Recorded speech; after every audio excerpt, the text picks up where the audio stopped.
The setting sun cast long shadows across the barren landscape. Elara, a young woman with a thirst for knowledge, approached the ancient temple. Its weathered stones whispered of forgotten times. She had traveled far, drawn by legends of its secrets. The temple held a promise, a chance to touch the past. I can feel it. The history, the stories these stones could tell. Elara felt a thrill of anticipation. A heavy silence hung in the air as she stepped through the towering entrance. The air grew cool, heavy with the scent of incense. Elara shivered. The temple felt alive, its silence a living presence. She pressed on, her hand trailing along the rough-hewn walls. This is it. This is where it all begins. A figure materialized from the shadows, startling Elara. He was tall and robed, his features obscured by a deep hood. Who dares disturb this sacred ground? My name is Elara. I seek knowledge, the wisdom held within these walls. The figure chuckled, a low rumble that seemed to shake the very foundation of the temple. Knowledge comes at a price. Are you willing to face the echoes of time, to witness the triumphs and tragedies of humanity? Elara didn't hesitate. Yes. The figure lowered his hood, revealing the wise and ancient face of Caelum, the temple's guardian. Then your journey begins now. He gestured towards a swirling vortex of light that had materialized in the center of the chamber. The world dissolved into a blinding light, and Elara found herself standing on a bustling street. The air was thick with the smells of spices and roasting meat. Confused, she looked around, taking in the sights and sounds of a vibrant marketplace. People in colorful robes haggled over goods. Children chased each other through the crowded streets. Mesopotamia, the cradle of civilization, witnessed the birth of writing, the rise of cities, the dawn of human ingenuity. Elara spent days, or perhaps lifetimes, in this ancient world. She learned their language, listened to their stories, and marveled at their advancements. She saw the creation of laws, the development of art and music, the birth of agriculture. It was a time of great innovation, a testament to the potential of the human spirit. Incredible to see humanity's first steps towards civilization. The scene shifted again, and Elara found herself in a grand city of marble and stone. Towering structures reached for the heavens. Chariots clattered over paved roads. This was Rome at the height of its power, a sprawling empire built on military might. Rome, so magnificent, yet... But beneath the surface, Elara sensed a growing darkness. Greed and corruption festered in the hearts of its rulers. The poor suffered while the wealthy indulged in excess. She witnessed the horrors of the gladiatorial games, the brutal suppression of dissent. Rome, once a symbol of power, crumbled from within, consumed by its own decadence. Power without compassion is a dangerous weapon. Remember this lesson, Elara.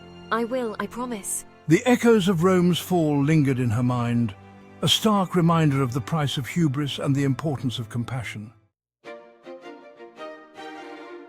The darkness gave way to light, and I found myself in Florence, Italy. The air buzzed with a new kind of energy. Artists, thinkers and creators filled the streets, their voices alive with passion and inspiration. I watched in awe as Michelangelo chipped away at a block of marble, releasing the form of David. I listened, spellbound, as Leonardo da Vinci spoke of his dreams of flying machines. The Renaissance, a time of rebirth and rediscovery. After the darkness of the Middle Ages, humanity had rediscovered its love for knowledge, for art, for the pursuit of beauty and truth. I felt my own spirit soar alongside the soaring arches of the Duomo. The world plunged into darkness once more. The air was thick with smoke and the stench of fear. I found myself in a war-torn landscape, the sounds of gunfire and screams echoing through the devastated city. This was the 20th century, a time marked by global conflict and unimaginable cruelty. I witnessed the horrors of the Holocaust, the devastation of Hiroshima and Nagasaki. But amidst the darkness, I also saw extraordinary acts of courage and compassion.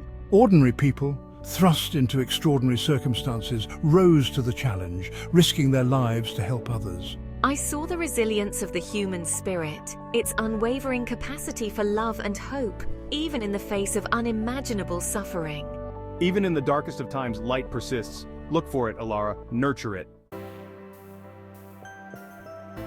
Elara stood, her gaze firm. I won't let their stories be forgotten, she vowed. I will honor their sacrifices, their dreams, their resilience. Caelum smiled, a rare and beautiful expression. This is the true purpose of knowledge, Elara, to understand the past, to learn from it, and to create a better future. Elara left the temple, stepping out into the dawning light. The world seemed different now, sharper, more vibrant. She carried the weight of history within her, but it wasn't a burden, it was a gift, a responsibility, a call to action.